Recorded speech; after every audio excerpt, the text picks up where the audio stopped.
नमस्कार दोस्तों, study with Rahul YouTube channel पर आपका स्वागत है। आज का जो हमारा टॉपिक है भारतीय संविधान, इसके अंदर राष्ट्रपति और उपराष्ट्रपति से संबंधित प्रश्नों का अध्ययन करेंगे। साथ ही हम इसका रिवीजन भी करेंगे। तो सबसे पहले जानते हैं राष्ट्रपति और उपराष्ट्रपति ये किस भाग के अंदर आता है। तो ये भाग 5 के अंदर आते हैं। ये किसमें? भाग 5। भाग 5 के अंदर राष्ट्रपति और उपराष्ट्रपति आते हैं। लेकिन भाग 5 के अंदर मेन क्या है? संघ है। इस संघ के अंदर क्या क्या आता है? कार्यपालिका आती है,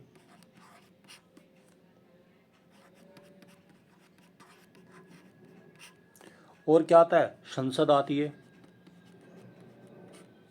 और क्या आता है? राष्ट्रपति की विधायी शक्तियां,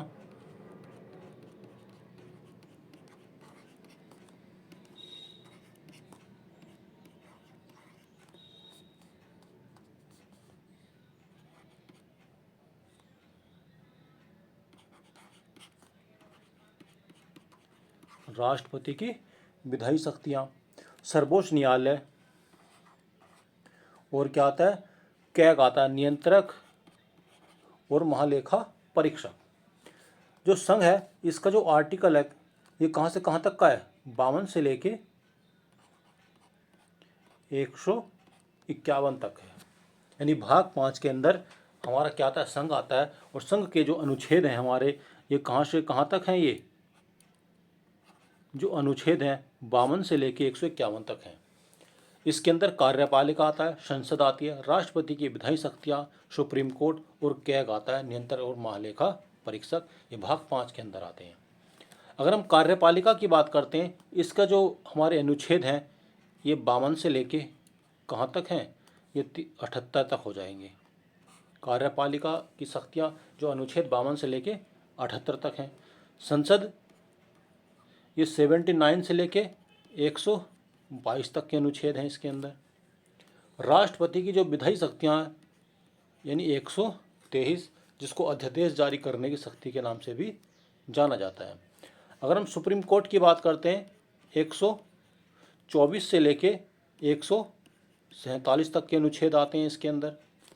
और कैग की बात करते हैं तो 148 आर्टिकल से लेके 151 तक। तो ये हमारा भाग 5 संघ इस तरह से पूरा हो जाता है।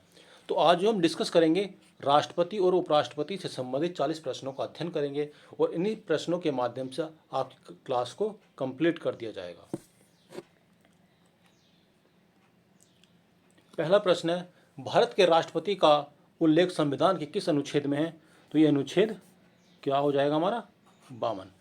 यानी भारत का एक राष्ट्रपति होगा, आर्टिकल 52 बताता है। और आफ्टर उसके बाद 53 जो है आर्टिकल हमारा एक कार्यपालिका से संबंधित है। भारत का राष्ट्रपति 52 हो जाएगा आर्टिकल, अनुच्छेद जो होगा, और 53 में एक कार्यपालिका से हो जाएगा। यानी कार्यपालिका की समस्त शक्तियाँ किसके अंदर है? ये राष्ट्रपति के अंदर है। ये 53 में हो जाएगा। जो आर्टिकल हमारा 54 है, ये किससे हो जाएगा? राष्ट्रपति का निर्वाचन मंडल। निर्वाचन मंडल, राष्ट्रपति का निर्वाचन मंडल किस में हो जाएगा? ये 54 के अंदर हो जाएगा। अगर हम 55 की बात करते हैं तो इसके अंदर क्या आ जाएगा? निर्वाचन की रीति। राष्ट्रपति के निर्वाचन की पद्धति या निर्वाचन की रीति हो जाएगी इसके लिए। राष्ट्रपति के निर्वाचन की रीति किस में हो जाएगी? 55 में हो जाएगी। अनुच्छेद 56 की बात करते हैं तो राष्ट्रपति का कार्यकाल हो जाएगा। राष्ट्रपति का कार्यकाल किस में हो जाएगा? 56 के अंदर हो जाएगा। अगर हम 57 की बात करते हैं तो उसको पुनः निर्वाचित करना, राष्ट्रपति को पुनः निर्वाचन करना, ये किस में हो जाएगा? आर्टिकल 57 में हो जाएगा।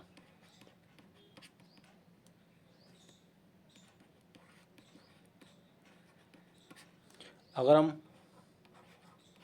अनुच्छेद 58 की बात करते हैं तो इसकी योग्यता आ जाएंगी। राष्ट्रपति की योग्यता किसके अंदर आ जाएगा? अनुच्छेद 58 के तहत आ जाएगी ये। 59 के अंदर क्या जाएगा, राष्ट्रपति के पद के लिए शर्तें। राष्ट्रपति के पद के लिए जो शर्तें होती हैं वो 59 के अंदर आ जाएगा। अनुच्छेद 60 की बात करते हैं तो इसके अंदर क्या आ जाएगा, शपथ आ जाएगा। राष्ट्रपति की शपथ किसके अंदर आ जाएगी, राष्ट्रपति की शपथ जो आएगी अनुच्छेद 60 के अंदर आ जाएगी हमारी। और अनुच्छेद 61 की बात करते हैं तो इसके अंदर राष्ट्रपति पर महाभियोग की प्रक्रिया।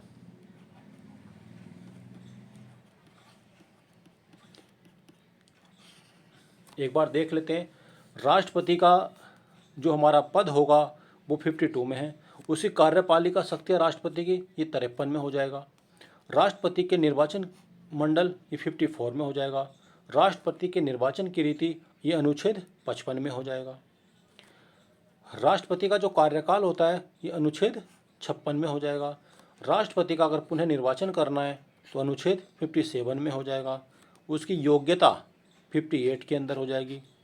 राष्ट्रपति के लिए जो शर्तें होती हैं वो 59 में हो जाएंगी। राष्ट्रपति की शपथ किस में दिलाई जाती है, अनुच्छेद 60 में राष्ट्रपति को शपथ दिलाई जाती है। और राष्ट्रपति पर महाभियोग अनुच्छेद 61 के अंदर आता है ये। आइए आगे देखते हैं, राष्ट्रपति के निर्वाचन मंडल में कौन शामिल होता है। तो संसद के दोनों सदनों के निर्वाचित सदस्य और राज्यसभा विधानसभाओं के निर्वाचित सदस्य। यानी अगर राष्ट्रपति का जो निर्वाचन होता है तो संसद के दोनों निर्वाचित सदस्य होते हैं और राज्यों की विधानसभाओं के निर्वाचित सदस्य होते हैं। इस पॉइंट को आपको याद रखना है। राष्ट्रपति के चुनाव का तरीका क्या है, अनुपातिक प्रतिनिधित्व प्रणाली के द्वारा, एकल संक्रमणीय मत प्रणाली के द्वारा राष्ट्रपति का चुनाव होता है। इसका कार्यकाल कितना होता है, जो राष्ट्रपति का कार्यकाल होता है ये 5 वर्ष का होता है। राष्ट्रपति का कार्यकाल कितने समय का होता है, 5 वर्ष का होता है। क्या राष्ट्रपति पुनः निर्वाचित का पात्र है, राष्ट्रपति का पुनः निर्वाचन हो सकता है। तो ये बात हमारी सही है। राष्ट्रपति का अब आपको बताना है पुनः निर्वाचन किस अनुच्छेद के तहत होता है।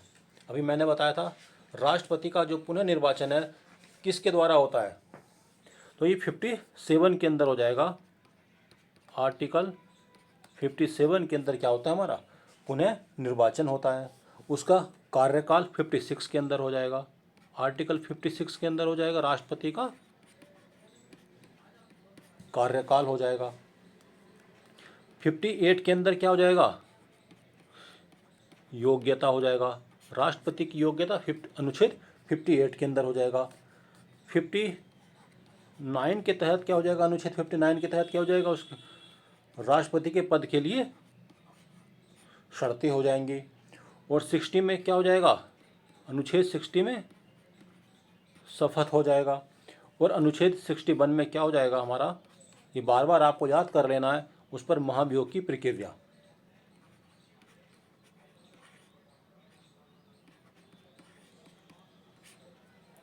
राष्ट्रपति बनने के लिए न्यूनतम आयु कितनी होती है, तो राष्ट्रपति बनने के लिए न्यूनतम आयु कितनी होनी चाहिए, ये 35 वर्ष की होनी चाहिए। राष्ट्रपति को शपथ कौन दिलाता है, तो भारत का मुख्य न्यायाधीश। राष्ट्रपति को शपथ कौन दिलाता है, भारत का मुख्य न्यायाधीश राष्ट्रपति को शपथ दिलाता है। राष्ट्रपति अपना त्यागपत्र किसको सौंपता है, तो राष्ट्रपति अपना त्यागपत्र उपराष्ट्रपति को सौंपता है। राष्ट्रपति पर महाभियोग किस अनुच्छेद के तहत लगाया जाता है, तो अभी हमने पढ़ा था राष्ट्रपति पर जो महाभियोग लगाया जाता है अनुच्छेद 61 के तहत लगाया जाता है। महाभियोग का आधार क्या है, संविधान का अतिक्रमण। यदि वो संविधान का अतिक्रमण करता है तो राष्ट्रपति पर महाभियोग लगाया जाता है। राष्ट्रपति का पद रिक्त होने पर चुनाव कितने समय में होना चाहिए। यदि राष्ट्रपति का पद खाली हो जाता है तो चुनाव की प्रक्रिया को 6 महीने के भीतर पूर्ण कर लेना चाहिए।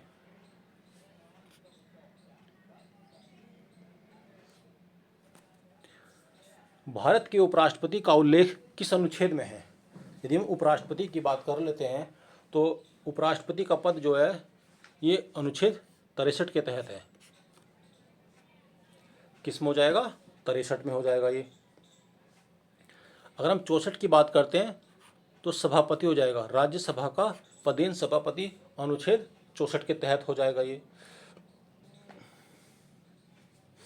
अगर हम अनुच्छेद 65 की बात करते हैं तो उपराष्ट्रपति राष्ट्रपति के रूप में कार्य करता है। उपराष्ट्रपति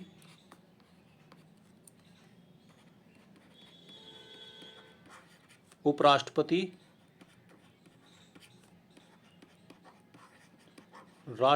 के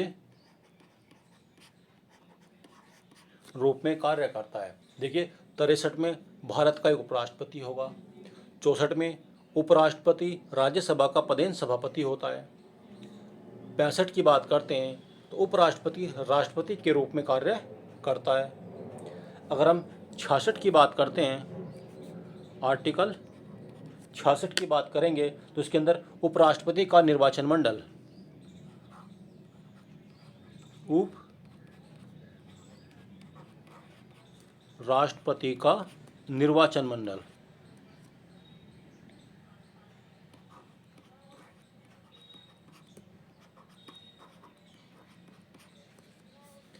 सिक्सटी 67 में क्या हो जाएगा?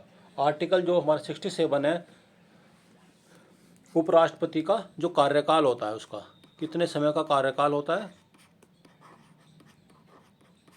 ये कार्यकाल हो जाएगा, इसका टाइम कितना होता है? 5 वर्ष का होता है।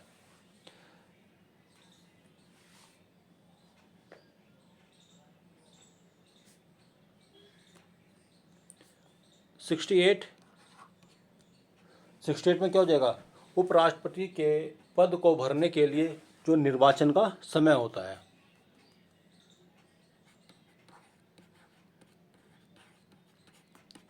निर्वाचन का समय, उपराष्ट्रपति के पद को भरने के लिए जो निर्वाचन का समय है वो किस में हो जाएगा? आर्टिकल 68 के अंदर हो जाएगा। 69 जो अनुच्छेद हमारा 69 है, इसके अंदर क्या हो जाएगा? शपथ हो जाएगा। 69 में क्या हो जाएगा? राष्ट्रपति की उपराष्ट्रपति की शपथ हो जाएगी ये। तो ये पॉइंट आपको याद रखने हैं। देखिए 65 में हो जाएगा उपराष्ट्रपति राष्ट्रपति के रूप में कार्य करेगा। 66 में उपराष्ट्रपति का निर्वाचन मंडल। 67 में क्या हो जाएगा? कार्यकाल हो जाएगा, 5 वर्ष का होता है। निर्वाचन का समय 68 में हो जाएगा उसके, और आर्टिकल 69 में शपथ हो जाएगी उपराष्ट्रपति की। देखिए अगला प्रश्न क्या है? 65 जो है हमारा, ये आर्टिकल 65 क्या बताता है? उपराष्ट्रपति राष्ट्रपति के रूप में कार्य करेगा। आइए अगले प्रश्नों को देखते हैं। उपराष्ट्रपति के चुनाव में कौन भाग लेता है? तो संसद के दोनों सदनों के सभी सदस्य निर्वाचित और मनोनीत। इस जो उपराष्ट्रपति का चुनाव होता है इसमें निर्वाचित सदस्य और मनोनीत सदस्य सभी इसके अंदर भाग लेते हैं। उपराष्ट्रपति बनने के लिए न्यूनतम आयु कितनी होती है? 35 वर्ष। यानी राष्ट्रपति और उपराष्ट्रपति दोनों के बनने की जो न्यूनतम आयु कितनी है? 35 वर्ष है। उपराष्ट्रपति का कार्यकाल कितना होता है? यहाँ पर राष्ट्रपति और उपराष्ट्रपति दोनों का कार्यकाल कितना होता है? 5 वर्ष का। उपराष्ट्रपति अपना त्यागपत्र किसको देता है? तो उपराष्ट्रपति अपना त्यागपत्र राष्ट्रपति को देता है, और राष्ट्रपति अपना किसको देता है? उपराष्ट्रपति को देता है। इस पॉइंट को आपको याद रखना है। राष्ट्रपति को क्षमादान की शक्ति किस अनुच्छेद में प्राप्त है? तो राष्ट्रपति को जो क्षमादान की शक्ति होती है वो किसके अंदर है? अनुच्छेद 72 के तहत है। संसद का अभिलंग माना कौन है? तो राष्ट्रपति संसद का अभिलंग होता है। राष्ट्रपति अध्यादेश किस अनुच्छेद के तहत जारी करता है? तो राष्ट्रपति अनुच्छेद 123 के तहत अध्यादेश को जारी करता है।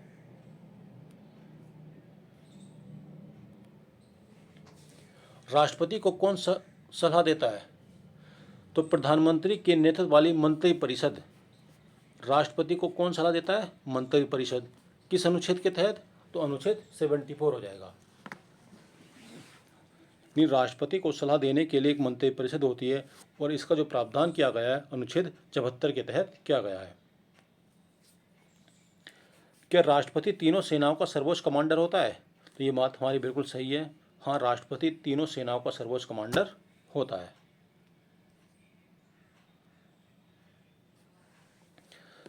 महाभियोग की प्रक्रिया किस सदन में शुरू की जाती है? तो संसद की किसी भी सदन से महाभियोग की प्रक्रिया को शुरू किया जा सकता है राष्ट्रपति के प्रति। अगला, क्या राष्ट्रपति का पद लाभ का पद है? तो ये हो जाएगा नहीं, राष्ट्रपति का पद लाभ का पद नहीं होता है। राष्ट्रपति चुनाव संबंधी विवाद का निपटारा कौन करता है? जो राष्ट्रपति के चुनाव होते हैं इनसे संबंधित विवाद का जो निपटारा होता है सर्वोच्च न्यायालय के द्वारा किया जाता है। ये वेरी इंपॉर्टेंट प्रश्न है, ये एग्जाम में आता है। राष्ट्रपति चुनाव संबंधी विवाद का निपटारा कौन करता है? तो सर्वोच्च न्यायालय करता है। राष्ट्रपति का वेतन और भत्ते किस निधि से दिए जाते हैं? तो ये संचित निधि से दिए जाते हैं। राष्ट्रपति का जो वेतन भत्ता होता है कहाँ से दिया जाता है? भारत की संचित निधि से इनको दिया जाता है। उपराष्ट्रपति को हटाने का प्रस्ताव केवल कहाँ पेश किया जाता है? तो राज्यसभा में। अगर हमें राष्ट्रपति को हटाना है तो हम जो आदेश जारी किया जाता है लोकसभा में कहीं भी कर सकते हैं, लेकिन हमें उपराष्ट्रपति को हटाना है तो उसको हटाने के लिए केवल हम राज्यसभा में ही प्रस्ताव को पेश किया जाता है।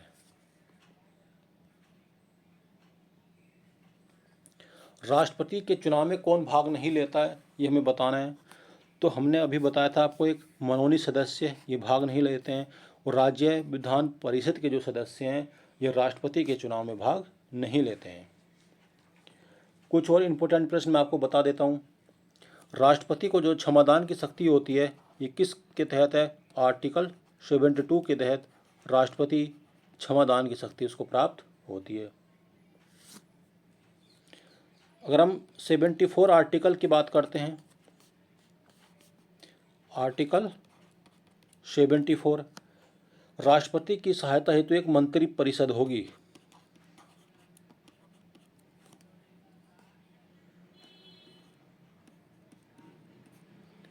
राष्ट्रपति की सहायता हेतु क्या होगी? एक मंत्री परिषद होगी। अगर हम 75 की बात करते हैं, राष्ट्रपति जो प्रधानमंत्री और मंत्री परिषद की नियुक्ति करेगा,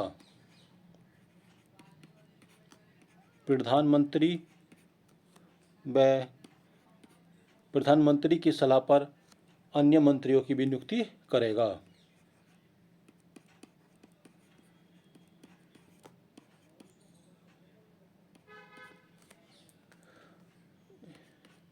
एक 111 जो आर्टिकल होता है ये यानी वीटो पावर, 111 में राष्ट्रपति की क्या होती है? Veto power. संसद में पारित जो विधेयक होता है उसमें सहमति देना ना देना वो राष्ट्रपति का काम होता है, वो 111 के तहत। 123 की बात करते हैं तो अध्यादेश जारी करना।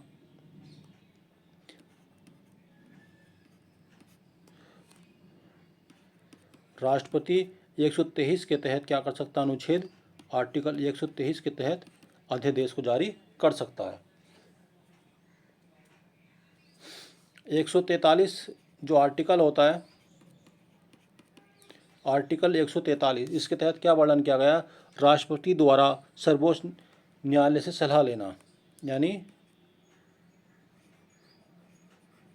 123 के तहत राष्ट्रपति सर्वोच्च न्यायालय से क्या कर सकता है? सलाह ले सकता है। 72 में क्षमादान हो जाएगा। 74 में क्या हो जाएगा हमारा? राष्ट्रपति की सहायता एक तो एक मंत्री परिषद होगी। राष्ट्रपति प्रधानमंत्री व अन्य मंत्रियों की नियुक्ति करता है। 111 में वीटो पावर हो जाएगा। 123 के तहत आर्टिकल अध्यादेश जारी करने की शक्ति राष्ट्रपति के पास है और सुप्रीम कोर्ट से सलाह ले सकता है 143 के तहत आर्टिकल 76 की बात करते हैं तो यहाँ पर हो जाएगा महान्यायवादी। आर्टिकल 76 के तहत क्या आता है? महान्यायवादी आता है। अगला प्रश्न है, राष्ट्रपति को पद से हटाना का क्या नाम है? तो महाभियोग। राष्ट्रपति को उसके पद से हटाना है तो क्या आता है, क्या कहलाता है वो, महाभियोग। और ये किस आर्टिकल के तहत आता है, तो आर्टिकल हमने बताया था अभी 61। आर्टिकल 60 किससे संबंधित था, ये शपथ से संबंधित था। आर्टिकल 60 किससे संबंधित था, शपथ से संबंधित था। और 59 ये शर्तें हो जाएंगी, राष्ट्रपति के पद के लिए शर्तें, ये 59 में हो जाएगा। कार्यवाहक राष्ट्रपति अधिकतम कितने समय तक रह सकता है, तो 6 महीने तक कार्यवाहक राष्ट्रपति का हम चुन सकते हैं। वीटो की शक्ति राष्ट्रपति को किस अनुच्छेद के तहत प्राप्त है, तो 111 के तहत। आर्टिकल 111 के तहत राष्ट्रपति को वीटो की शक्ति प्राप्त है।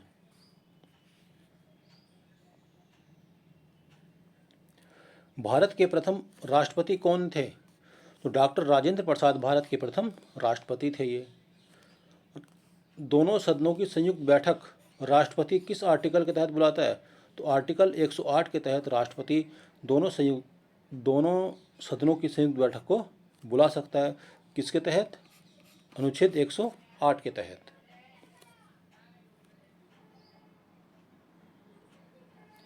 क्या उपराष्ट्रपति को राज्यसभा का सदस्य होने की अर्हता होनी चाहिए, तो उपराष्ट्रपति के किससे होता है, ये राज्यसभा का सदस्य होता है। ये बिल्कुल हमारी बात सही है। राष्ट्रपति की अनुपस्थिति में उनके कार्य को कौन करता है, जब राष्ट्रपति अनुपस्थित होता है तो उसे कार्य कौन करता है, उपराष्ट्रपति। और इसके पद को भरने के लिए अधिकतम 6 माह के अंदर इसके पद को भर लेना चाहिए।